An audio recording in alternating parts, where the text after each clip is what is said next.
ईश्वर विश्वास विषय पर कुछ विचार समूह करने की कोशिश करता है।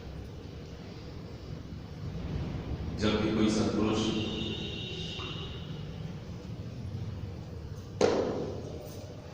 जो निराकार रूप सत्ता होती है वो सत्पुरुष के रूप में वीर अवतार के रूप में हमारे सम्मुख आती है और आकर के अपना अमली जीवन हम सब के सामने पेश करती है, इसलिए जिससे कि हम आम संसारी जीवों को उस परम सत्ता पर विश्वास हो कि वो ईश्वर है।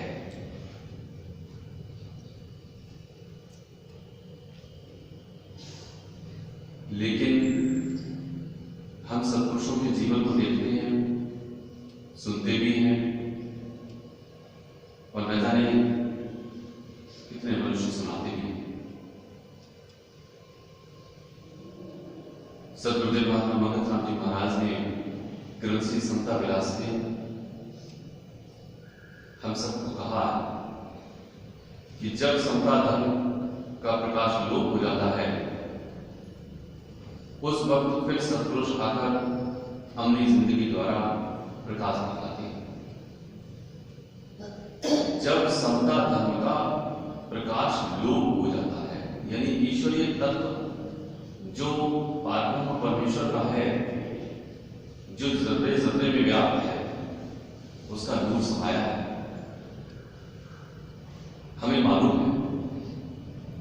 लेकिन हम इस बात को जानते तो हैं परंतु मानते नहीं।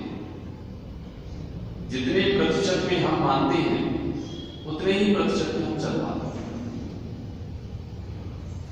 इसीलिए हम सारी शिक्षाओं को सुनते तो हैं, समझते भी हैं, लेकिन अंतर से स्वीकार नहीं करते, क्योंकि जब तक हमें विश्वास नहीं होता तब तक हम अपना कदम उस ओर बढ़ाते ही नहीं हैं जिस ओर हमें बढ़ाना चाहिए। एक छोटा सा उदाहरण देखें कि अगर हमें अपने ही व्यापार में या किसी भी जगह पर 10,000 रुपए का फायदा हो रहा है किसी व्यापार से, और यदि दूसरे व्यापार के बारे में हमें मालूम पड़े जिसमें हमें 25,000 रुपए का फायदा हो रहा है उसी समय में, तो हम तत्काल एक निर्णय लेते हैं कि जो फायदे का सौदा है 25,000 रुपए का, उसे फट से स्वीकार करते हैं और स्वीकार करके हम चलने भी लगते हैं, उसी दिशा में चलने लगते हैं। परंतु सारे शास्त्र इस बात को कह रहे हैं, हम सुन भी रहे हैं,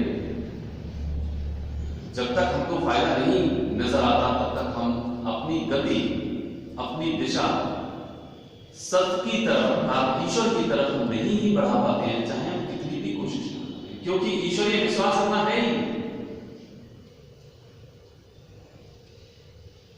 तो यहां हमको मालूम पड़ता है, एहसास होता है इस बात का कि हम जिनको मानते हैं, यहां पर जितने बैठे सद्गुरुदेव महात्मा मगधराम जी महाराज पर पूर्ण विश्वास है, लेकिन जरा आकलन करें इस बात का, हम कई वचनों के आधार पर कि यदि हमें पूर्ण विश्वास है तो हमको एहसास क्यों नहीं होता है इस बात का? भले ही चाहे 10 बार, 100 बार, 1000 बार इस बात को सुन लेते हैं कि सिमरन से लापरवाही करनी अपनी मूल बर्बादी है, ये बात हमको पता है।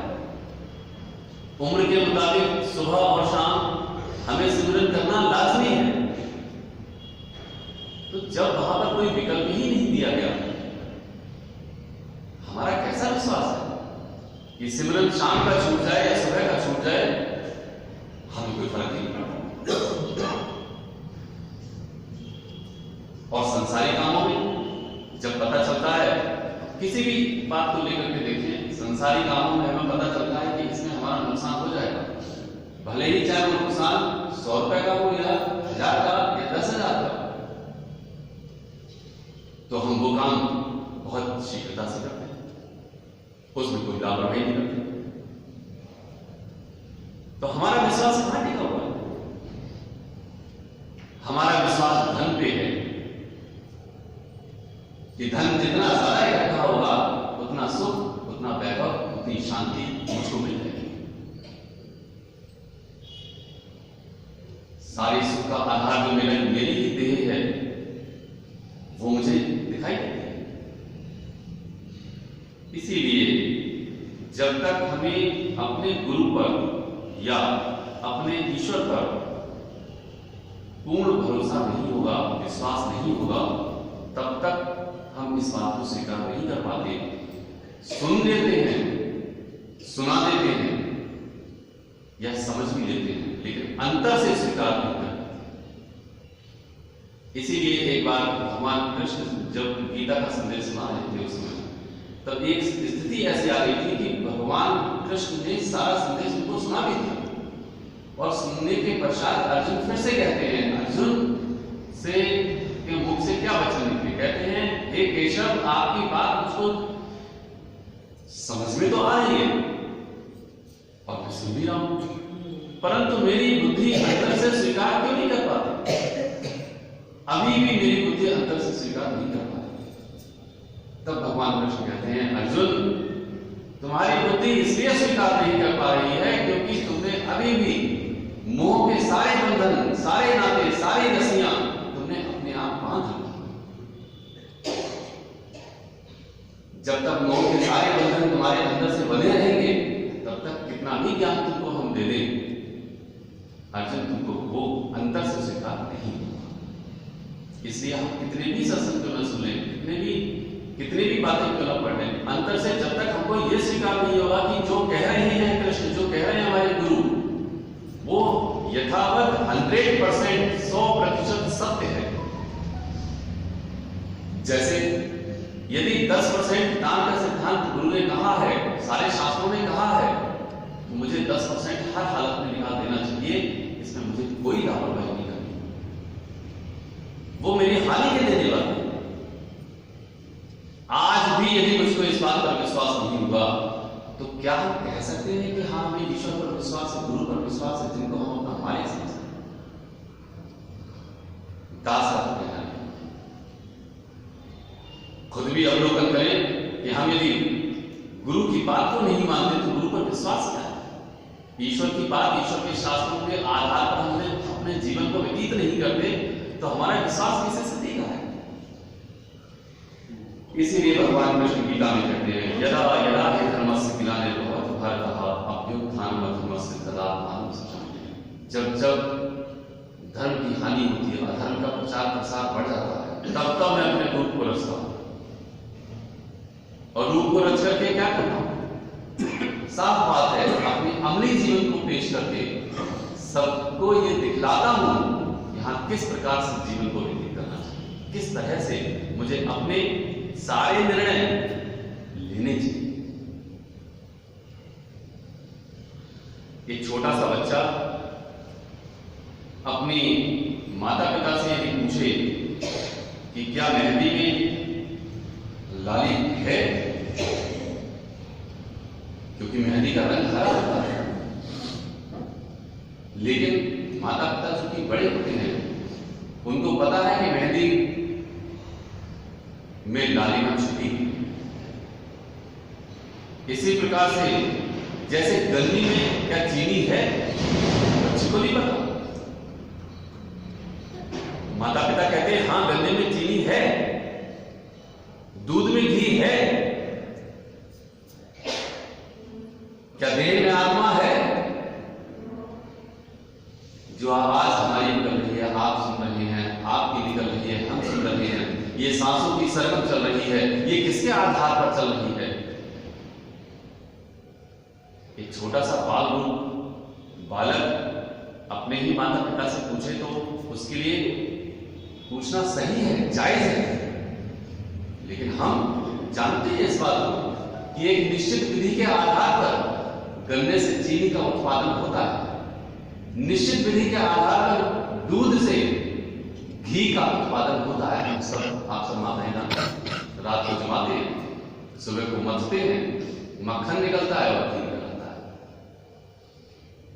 इसी प्रकार से हमारे सद्गुरु, हमारे सारे शास्त्र, वो पारब्रह्म परमेश्वर कह रहा है, समझा रहा है कि इसी देह में वो आत्मा विद्यमान है, जो आत्मा परमात्मा का ही अंश है। एक निश्चित विधि के आधार पर तुम उसका अनुभव कर सकते हो। जब हम इन उदाहरणों को सुनते हैं, लेकिन फिर भी इस पर विश्वास क्यों नहीं आ पाता? वो आत्म तत्व, वो आत्मा, वो परमात्मा जिसको बार बार सुनते हैं, ईश्वर अंश जीव अविनाशी, चेतन अमल सहज सुख राशि।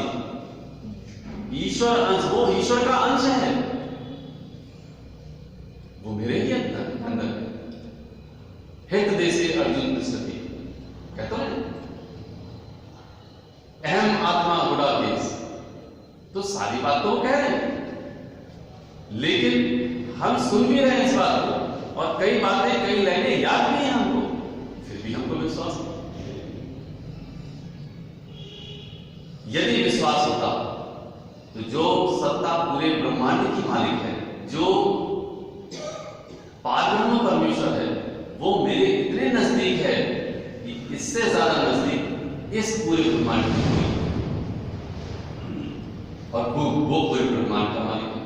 तो मैं उस निश्चित विधि को क्यों नहीं अपनाता? क्यों नहीं अपनाकर उस पारब्रह्म परमेश्वर से अपना मिलन कर लेता?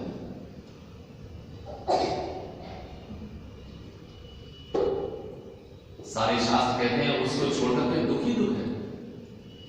कहे हनुमंत विपत प्रभु सोई, जब तब सुमिरन भजन ना हुई। जब तक सुमिरन नहीं होता तब तक विपत्ति ही विपत्ति होती है। वाणी तो साफ करें, कामना रूपी यज्ञ में जीव जले दिन रात, मंगल मार्ग धर्म में तेज। वो जो धर्म का मार्ग है वो कौन सा है? वो धर्म का मार्ग यही है कि इस मानुष टोले में आकर के तुमने ईश्वर की प्राप्ति कर। लेकिन इस बात को समझने के लिए कि बड़े भाग्य मानुष तन पावा, सुर दुर्लभ सदग्रंथ मिला।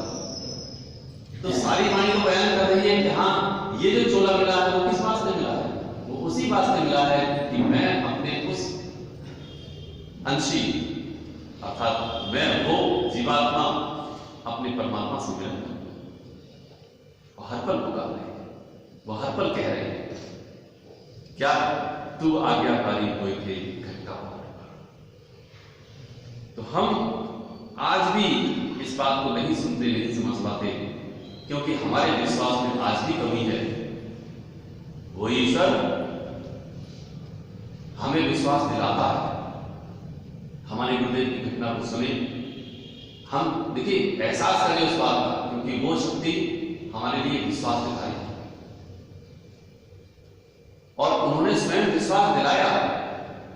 ये उस समय की बात है जिस समय एमईएस के दफ्तर में महाराज जी सर्विस किया करते, पास में सभी जितने भी व्यक्ति थे बैठे हुए थे, सभी सज्जन।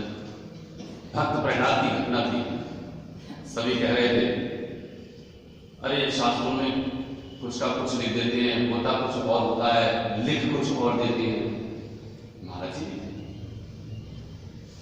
और महाराज जी ने कहा नहीं प्रेमी जी, इस तरह सत्पुरुषों की बात को नहीं कहा करते, वो स्वयं जानकर ऐसा कुछ नहीं करते। लेकिन बात महाराज जी की उस समय किसी ने नहीं सुनी, किसी को समझ नहीं आया। जब बात ज्यादा बहस बढ़ गई तब पास में जो तंदूर था, महाराज जी ने अपना पैर तंदूर में डाल दिया। सब देखते रह गए। यकाएक देखा कि महाराज जी का पैर तंदूर में पड़ा हुआ है, तो जो आसपास के प्रेमी थे जल्दी से उठकर के उनके तंदूर का पैर था वो निकाला। और क्या देखते हैं कि गुरुदेव का जो पैर है, जो पैर तंदूर में पड़ा हुआ था, उसका एक पाल भी नहीं चलता। तब महाराज जी ने एक ही बात कही, प्रेमियों, इस बाबत किसी से ना कहना। ये जो बात हुई है, जो घटना हुई है, इसके बारे में किसी से कुछ नहीं। ईश्वर विश्वास दिलाने के लिए उसका यही हुक्म था, ऐसा ही। तो ईश्वर का वो विश्वास दिला नहीं है इस बात में। सारे के सारे जितने महाभूत हैं, पंच तत्व हैं, वो उसके अधीन हैं। पृथ्वी, जल, अग्नि, वायु और आकाश, ये सब उसके अधीन है। अग्नि ने अपना गुण जो जलाना था वो छोड़ दिया। तो वो सत्ता तो हमें बार बार विश्वास दिला रही है कि वो सत्ता है, और वो सारा का सारा पूरे ब्रह्मांड की एक अचल वो वही कारण और करता है। लेकिन मुझको विश्वास आ चुका है। ऐसी ही घटना, ऐसी ही बात सबसे पहली बार जो पहले शिष्य हमारे महंत रतन दास जी हुए, उनके साथ वो भी सारा भ्रमण उन्होंने कर लिया, पूरब से लेकर के पश्चिम तक, उत्तर से लेकर दक्षिण तक, और भी कहां घूमे, भ्रमण किया, लेकिन कोई सत्पुरुष उनको नहीं मिला। उनके जो साथी चले थे, वो साथी भी साथ छोड़ गए, वो भी चले गए। कुछ धन के अभाव में कुछ थक गए, कुछ निराश हो गए। महंत रतन दास जी जिस स्थान पर बैठे हुए थे, वो यही विचार कर रहे थे कि इस धरा पर कोई सत्पुरुष ही नहीं बचा, कोई है ही नहीं परमेश्वर जो उस रूप में आए है वो।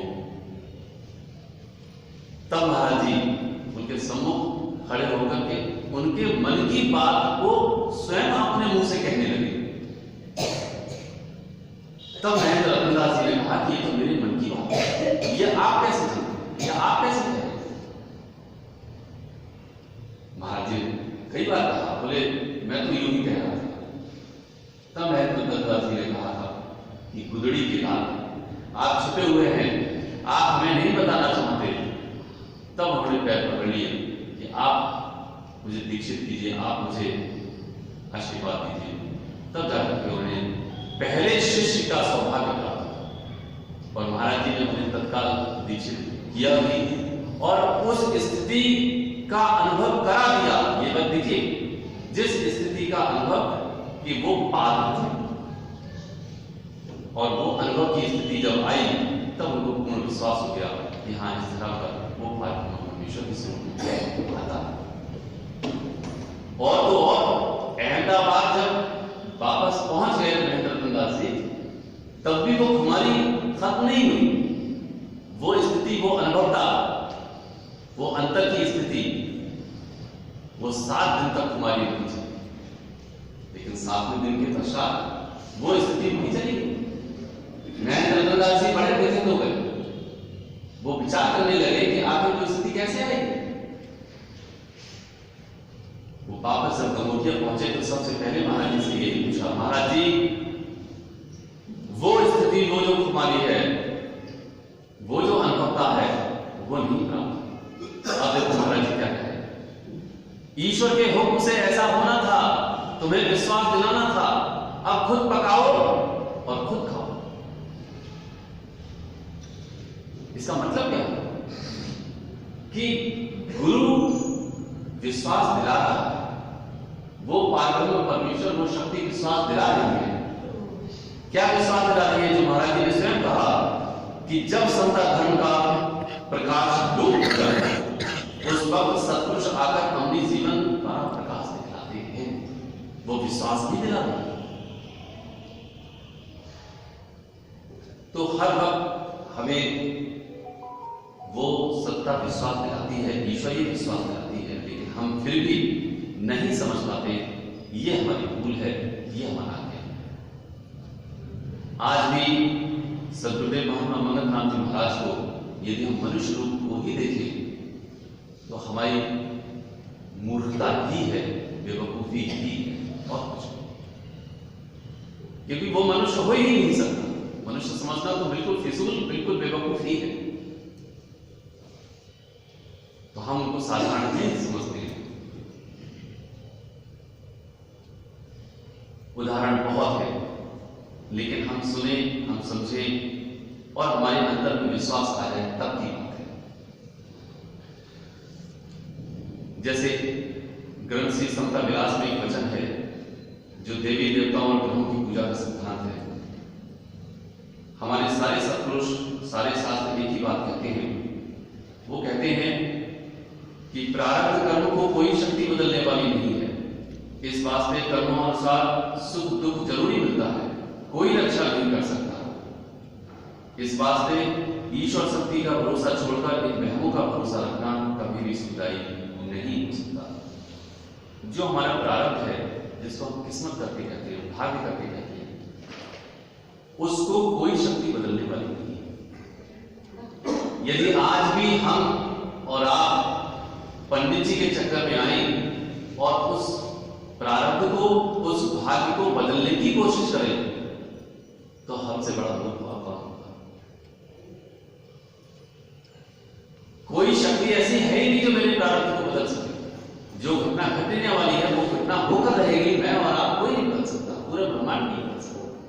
वाणी भी कह रही है, होना है सो हो रहा, प्रभु की आज्ञा मानी, आगे पीछे ना कर सके तिल भर तिस तरह। जो होना है वो होकर रहता है, लेकिन मुझे समझ नहीं आया। रामचरितमानस में भी यही बात है, कोई ना काबू सुख दुख कर दाता, निजकृत कर्म भोग सब लाता। कोई किसी को ना सुख देता ना दुख देता। जो सुख और दुख उसके प्रारब्ध के अधीन है वही उसको प्राप्त होता है। वही जो राम रच रखा वो कर प्रभाव ऐसा। सारी वाणी और सारे शास्त्र तो यही बात है।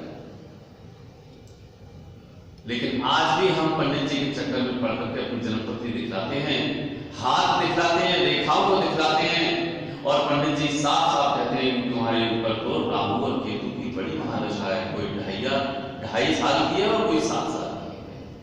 तो पंडित जी कोई उपाय कर दो तो पंडित जी उपाय भी बतलाते हैं, बोले अनुष्ठान होगा, ये होगा, चार होगा, ये होगा, और हम फिर से उनके चक्कर में पड़ जाते हैं। और तो और हम मौलवी के और मुल्ला के तक चक्कर में पड़ते हैं।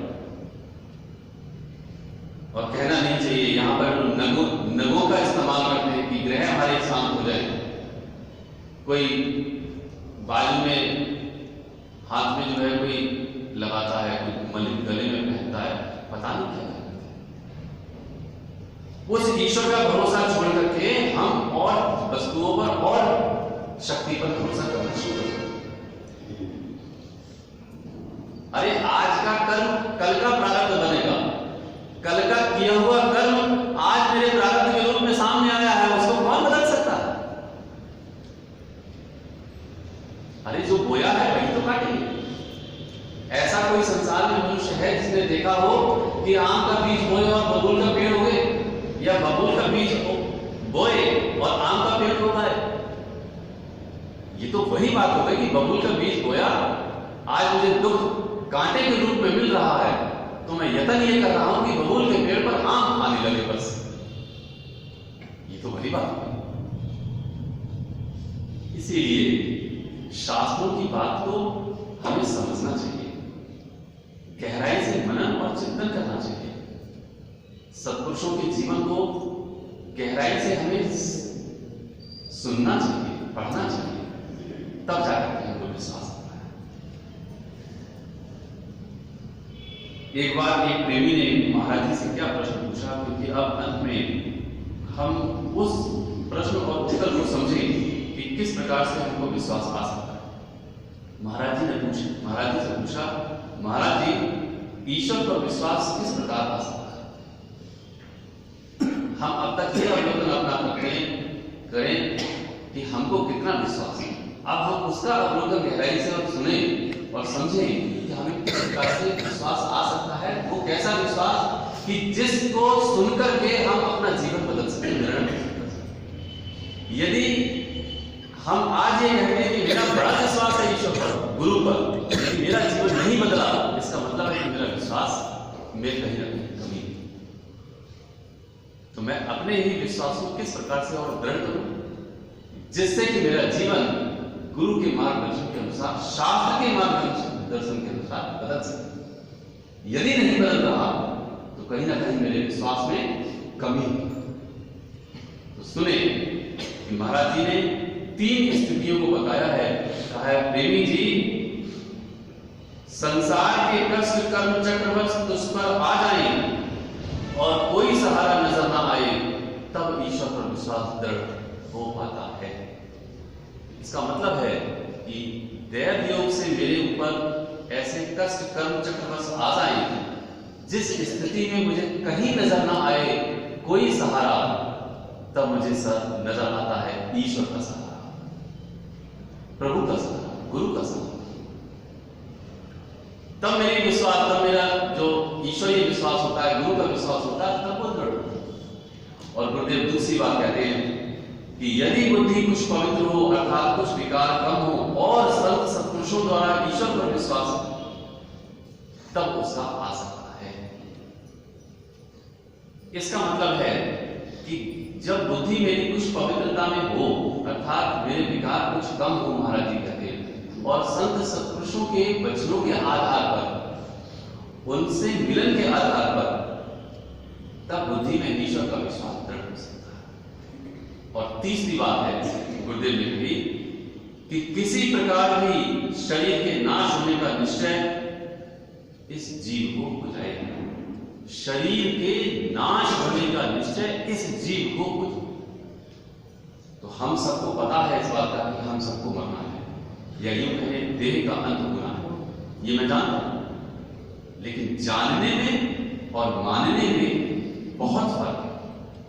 हम जानते हैं कि ये देह नष्ट हो जाएगी, खत्म हो जाएगी।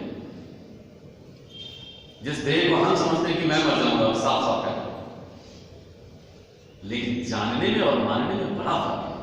जैसे ही कोई मनुष्य मान लेता है, वैसे ही वो बड़ों को तो छोड़ो, छोटों से भी राम राम और ओम ब्रह्म सत्यम करने लगता है। बड़ों की सेवा को दूर, वो छोटों की तक सेवा करने लगता है, क्योंकि उसको जानना है। उसको हर बुरे कर्म से भय लगने लगता है। क्यों? क्योंकि उसको इस जगत से जाना है। अपने सुखों को छोड़कर दूसरों के दुखों को दूर करने की कोशिश करने लगता है, क्योंकि उसे जानना है। आज स्थिति उल्टी है। मैं अपने सुखों की खातिर दूसरों को भी दुख दे देता हूं, या अगर हम इस बात को भी ना कहें तो हम अपने सुखों की खातिर न जाने कितने यत्न प्रयत्न करते हैं, लेकिन उल्टा हो जाएगा। अपने सुखों को मैं छोड़ूंगा और दूसरों के दुखों में से मैं दूसरों के दुख को मैं दूर करने की कोशिश करूंगा। वो है सेवा। इसीलिए जो दूसरा वचन महाराज जी ने बताया कि यदि बुद्धि कुछ पवित्र हो और कुछ विकार कम हो, तो संत सत्पुरुषों द्वारा ईश्वर का विश्वास हो जाता है। इसका मतलब हुआ कि हम यदि संत सत्पुरुषों के बताए हुए मार्गदर्शन पर धीरे धीरे चले, उनको गहराई से समझें, तब बुद्धि भी पवित्र होगी, विकार भी कम होंगे। ये दोनों बातें एक ही। विकार कम होंगे अर्थात बुद्धि पवित्र होगी, और जैसे जैसे बुद्धि पवित्र होती है वैसे वैसे ईश्वर का विश्वास दृढ़ होता जाता है। अर्थात सबसे पहले हमें सादगी को अपनाना है। आहार की सादगी, विचार की सादगी, लिबास की सादगी, अपनी इच्छाओं को कम करना है। यह है मेरा पहला कदम जो ईश्वरीय विश्वास को दृढ़ करेगा। मेरी इच्छाएं कम होंगी। जब मेरी इच्छाएं कम होंगी तब मैं दूसरे की सेवा करने की कोशिश करूंगा। अभी तो मेरी ही इच्छाएं इतनी है कि मैं ये सोचता हूं कि दूसरे मेरी सेवा करते, तब जाकर के सेवा का वो सोपान, वो कदम वो खुद बढ़ा। नेक कमाई अपने घर में लेकर के आता, और जो नेक कमाई होती है उस नेक कमाई का 10% को छूता ही नहीं है, वो दे देता। तब जाकर के बुद्धि पवित्र, विकार कम होते हैं। धन के दान से लोभ की वृद्धि वृत्ति नष्ट हो, ये ग्रंथि संतरदास ने लिखा है। धन के दान से लोभ की वृत्ति खत्म हो जाती है। तो हम वचनों को गहराई से एक एक बात को अगर हम सुने और समझे तो हर सूत्र हमारे लिए दिया हुआ है। इसीलिए गुरुदेव कहते हैं कि जब वो सेवा करने लगता है तब उसको एक सत्य पर आधारित होना पड़ता है, जो हमारे आत्मिक उन्नति का साधन है। तब वो सत्य पर आधारित है। जो वस्तु, जो चीज, जो आमदनी मुझे होती है, मैं उसी आमदनी में अपने जीवन का यापन करता हूं, जीवन का गुजारा। इस बात को दृढ़ करने के लिए आत्मिक उन्नति के साधन में सत्संग का विषय रखा है कि निश्चित टाइम पर, समय अवधि 8 बजे का मतलब 8 बजे, उस समय आकर के मैं यहां पर बैठूं, महामंत्र करूं, सब पूरी विधि सुनूं, जो विचार शास्त्रों के दिए हैं वो मैं सुनूं और सुनकर के अंतर में गहराई से उसे स्थान दूं, उन पर फिर मनन करूं और फिर मैं चलूं, तब जाकर के सत्संग का लाभ। और अंत में सुबह और शाम में सिमरन करूं। उम्र के मुताबिक 15 वर्ष से 30 वर्ष की आयु तक 1 घंटा सुबह और 1 घंटा सायंकाल सिमरन करना लाजमी है, कोई विकल्प नहीं, वो मैं सिमरन करूं। ऐसे ही 30 से 40 वर्ष तक 1.5 घंटा सुबह 1.5 घंटा शाम, ऐसे ही 40 से 60 वर्ष तक 2 घंटा सुबह और 2 घंटा शाम सिमरन करना लाजमी है। सिमरन से लापरवाही करनी अपनी मूल बर्बादी। जब कोई मनुष्य, ये जब जीव धीरे धीरे अपने कर्मों को इस प्रकार से चलाता है और वो आगे बढ़ता है, तब उसका ईश्वर विश्वास दृढ़ होता है, तब उसको एहसास होता है कि जित देखूं तित ओर सकीरी, सामने भी हो सकती है। तब उसे एहसास होता है इस बात का कि हाँ, भक्त प्रहलाद ने यूं ही नहीं कह दिया कि इस खंभ में ईश्वर है, वो अपने पिता से ही चैलेंज कर रहे हैं। ये आसानी थी, ये उस बुद्धि की दृढ़ता थी, उस जीव की दृढ़ता थी कि जर्रे जर्रे में वो रूप समाया हुआ है। ऐसे ही नहीं शबरी ने इंतजार किया कि झूठे वेद भगवान राम को खिला रहे हैं, उनका कितना ईश्वर का विश्वास। इसलिए सारे उदाहरण हम सबके सम्मुख हैं, इनको सुनने समझने के पश्चात उनको मनन करना चाहिए और ईश्वरीय विश्वास को अपना दृढ़ करना चाहिए। ओम ब्रह्म सत्यम सदा। आज